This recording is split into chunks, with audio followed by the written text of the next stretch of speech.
Okay, guys, here with Medal of Honor final thoughts. Well, let's split these two up, campaign multiplayer, because I think they really need to be split. They really feel like totally two different games, even though they may look the same, they definitely don't play the same. So let's talk about campaign here a little bit. Awesome. Love the story. I thought it was really good. The landscaping was really good. Everything looked really good. And it was one of those type of campaigns that really pulled you in. You wanted to follow it. You you wanted to know what was going to happen next. And it was really interesting for me, and I had a good time with it. If you're one of these hardcore, you got to have a challenge, you're not going to like it because it's pretty easy. I was on medium, goofing off a lot, and it was pretty pretty easy.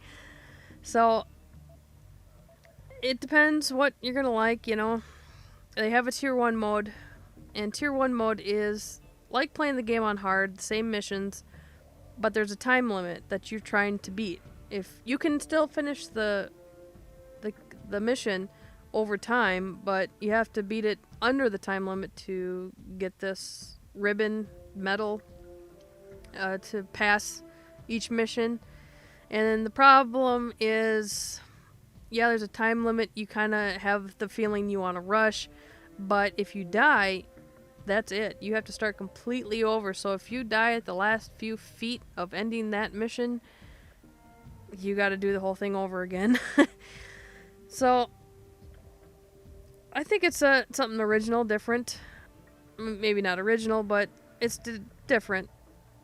And I'm gonna actually try that. I think, see how it goes.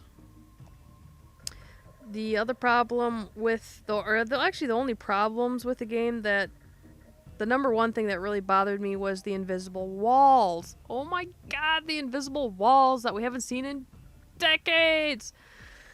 Okay, invisible walls, what are they? They are these invisible areas that will not let you pass. And that used to be an old trick in the early, or, old games that they used so your character couldn't go certain places. And I was really surprised to see that here, because I thought those days were done, but I guess not.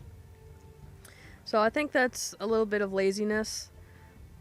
The other thing was the animation when you knife somebody. It's not all that great. I mean, yeah, the knifing action itself when you knife somebody is fine, but when the knife goes into somebody, that's where things get really cartoony. I think they could have put a little bit more time in getting that animation better, the death animation of your enemy better. The other thing was the characters. Some of them were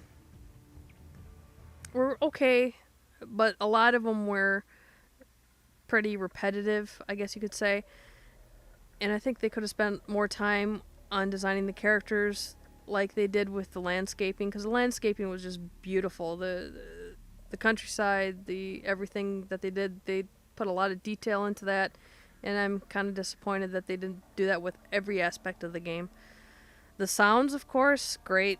They used something like 100 different mics to capture all these different real sounds of weapons and choppers and explosions and everything, and what you're hearing is real.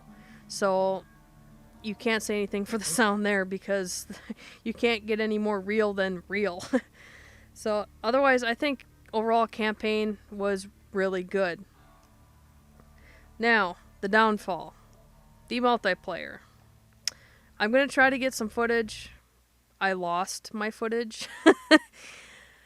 I'm trying something new here, and it's causing me a headache, because I want to keep the style like I'm doing, and it's kind of hard with this kind of setup, and it's going to take a little time, but I think we'll get there. I'm going to try to get some more multiplayer footage for you guys, but oh, multiplayer. DICE really, I don't even know what to say here because it was bad. It was bad. I think the biggest problem that they had is they had too many games they were working on at the same time, because there's a total of 3 games total when they're with Medal of Honor when they were working on this. Okay, so they had Medal of Honor. At the same time, they're working on Battlefield Bad Company 2 Vietnam, and they're working on Battlefield 3. Now, which game do you think they're gonna put their most resources in? Certainly not Medal of Honor. It's probably going to be at the bottom of the list because this is not their game. They're partnered with this game to create the multiplayer. Their game is Battlefield 3 and Bad Company 2. So, and I think that really shows here that that's what they did. Because, wow, I was really surprised to find a lot of the problems in the beta in the retail game. For example, lag. You still get that laggy animation when you're dying. I mean, you don't die right away when you die. It's kind of like it freezes for like a millisecond and then you die, and you're kind of like, I can't move. Oh, that's why I'm dead. But there are some other lag issues where maybe every 8 to 10 matches or so, you'll get into a match and all the enemies are teleporting all over the screen, and it's enough to be annoying so that you have to leave the match, try to find another one that isn't lagging. You're gonna die very quickly. This is a couple shots you're dead. Very fast death game. And the other thing is that the other freezing issue. I don't even know how to explain it. It's not all the time, but it's enough to be annoying where the game actually freezes for a few seconds. Your console doesn't freeze like it did in the beta, but the game itself will freeze. You can't move, you can't do anything. And if you're shooting at somebody and this happens, well, you're dead because you can't continue shooting, you can't move, you can't do anything. And that's annoying as hell, and I can't believe that is in the retail game. And that's something that should have been taken care of long ago, and it never was. Alrighty, and I've been getting this pretty frequently myself here. Cannot connect servers. Servers are probably down right now, so I won't be able to connect to show all this other stuff. Great. Yeah, it's just a big mess here. Okay, well, you got the 4 game modes. Oh, wow, there we go. Weird. Okay, max level. It was not that difficult to get there. It was not difficult at all to get there. And you can go for your ribbons and pins and medals and all that stuff, but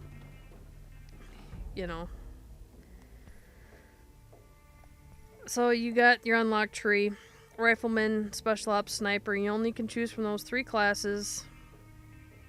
Start off with your main weapon. Then you can get, your little attachments. And then you get a light machine gun. And then you get an F2000. And you think, oh good, the guns are going to get better from here because you're going to get a veteran version. No. All it is veteran worded after the same gun. And it has exactly the same stats as this gun. Veteran gun is exactly the same as your starter gun. No difference at all. Anywhere. No, it doesn't do more damage, doesn't have better range, nothing. It's just, oh my god, it's crazy. See here, I'll show you here. We'll go put the suppressor on this so they're the same. Okay, here's your starter weapon, and then here's your veteran version that you'll unlock later.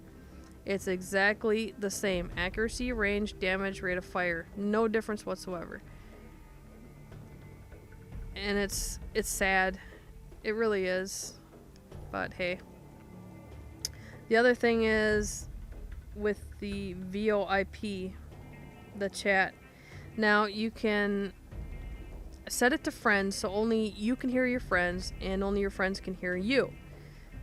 Which is fine. We do that a lot in Bad Company too, but the thing that really bothered me is when you're in a lobby and you invite your friends and you have your, like, we'll play with friends here, you create your lobby and you invite somebody and they come over to you right over there. You can't talk to them. The only time you can talk to anybody is in game, in match. You cannot talk to them in the lobby. You cannot talk to them while it's loading into the game. Nothing. I can't believe that, honestly. So that's another big minus there. And these chain scores, it's just like any other game with the kill streaks. I don't understand it. I don't get it. At least in another game, if somebody's calling in air support, you can hide in a building and be relatively safe. Here, nope. It doesn't matter where you hide. You're completely open to these strikes and you're dead. Doesn't matter. So there is no shelter. Once people start getting these chains built up and a bunch of them have it, it's just going to be death after death after death after death. You're not going to live more than 0.2 seconds, sorry. And I've been on both ends of this, and I don't see how this is fun. I've gotten up to a cruise missile a couple times, which is the top of the offensive chain score thing that you can get, and I don't see any satisfaction or fun in it at all. And I don't think in objective-based games there should never be any type of score chains, kill streaks, that kind of stuff, because it ruins it. It completely ruins it, and it's whoever gets the chain scores, kill streaks first wins. And that's how the game is, and I don't like that at all. So you can do whatever, or say whatever you want. You're entitled to, if this is your type of game, and not me. It's just not me. So I'm not gonna play it anymore. I'll try to play a little bit to get some footage, but I'm done with this. I'll try tier 1 mode, but no, I was so disappointed with multiplayer, and you couldn't really tell what it was going to be like in the beta because there were so many problems, and like I said, I was just surprised how many problems were still in the retail version here. So those are my final thoughts. I'm sure I probably missed something, but hey, it doesn't really need to go into too much detail, so I'll try to get some multiplayer for you guys, and I will see you all later.